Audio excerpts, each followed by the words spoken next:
22-year-old Katelyn Kelley lived in Shawano County, Wisconsin in 2020. Shawano is home to the Menominee tribe, which is a nation of Native Americans. She also had a baby son. On June 18, 2020, Katelyn was reported missing from the reservation by her family. Katelyn's mom, Michelle, said that her daughter was last seen near Silver Canoe Road, walking towards Kashena, Wisconsin, on the night of June 16.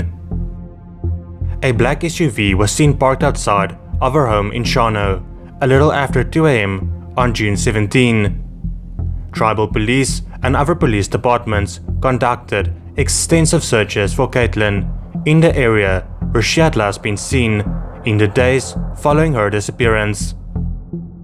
Family members posted flyers around Wisconsin and pleaded with the public for help in finding Katelyn. On July 22, 2020, Menominee Nation chairperson Joan Delabrew announced a $5,000 reward for any information leading to Katelyn being found.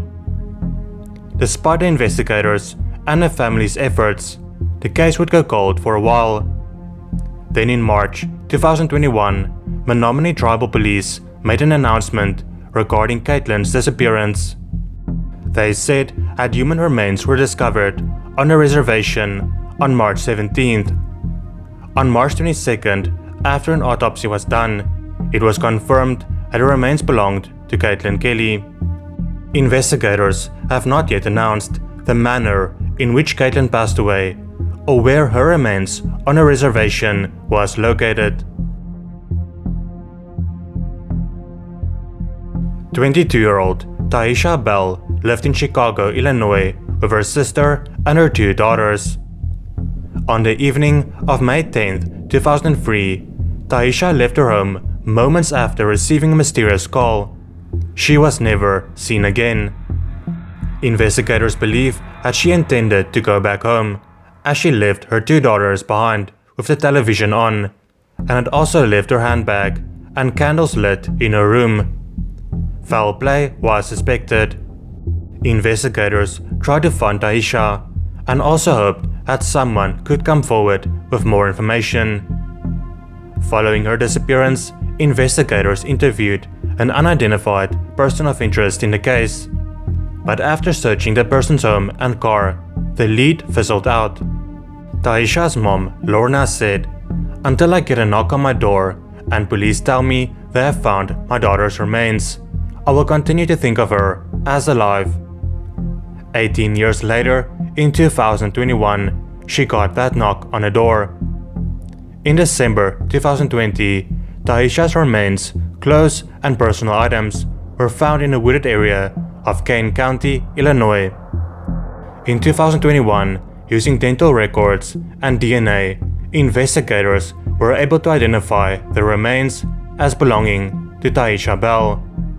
It remains unclear how she passed away, but investigators did say that someone took her life. Tyesha's case is considered an open investigation, and investigators are asking for the public's help in finding justice for the beloved mother and daughter. On September 9, 1985, a bear hunter found human bones near Crystal Creek, Montana. It was determined that the bones belonged to a woman.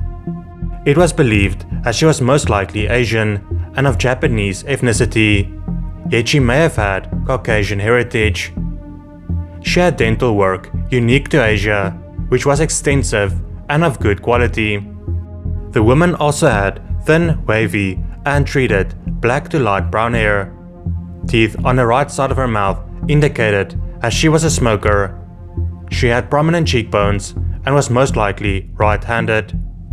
Investigators tried hard to identify the woman, but was unable to, and she was given the name Christy Crystal Creek. The Missoula Sheriff's Office Cold Case Unit partnered with Ofrim, a private lab that conducts advanced DNA analysis. Investigators used DNA profiles from commercial sites like JetMatch and Family Tree DNA to crowdsource genetic and ancestry data. After weeks of genealogy research, investigators identified relatives of the victim. Finally, in May of 2021, they identified the victim as Janet Lee Lucas. Janet was born in October 1960. She grew up in California before moving to Spokane, Washington with her parents and her 7 siblings. Janet disappeared at the age of 23, leaving behind her 5-year-old son. She was last seen in Sandpoint, Idaho. No records show had Janet lived or spent any time in Montana before her body was found there. Missoula Detective Captain Dave Conway said, "We cannot rest on our success of having identified Janet. We must now seek justice for Janet." The sheriff's office released a photo of Janet, taken shortly before she passed away, in hopes someone may recognize her and come forward with more information. Janet's family had this to say in a statement: "After decades of missing Janet, our family is heartbroken to learn as she was tragically taken, unidentified, and spent a large amount of years alone. However, she never spent one moment without being loved. Janet had a contagious smile, warm personality, and wore her heart on her sleeve. Janet had been missed dearly, searched for, but most importantly, never forgotten. Janet was loved by everyone.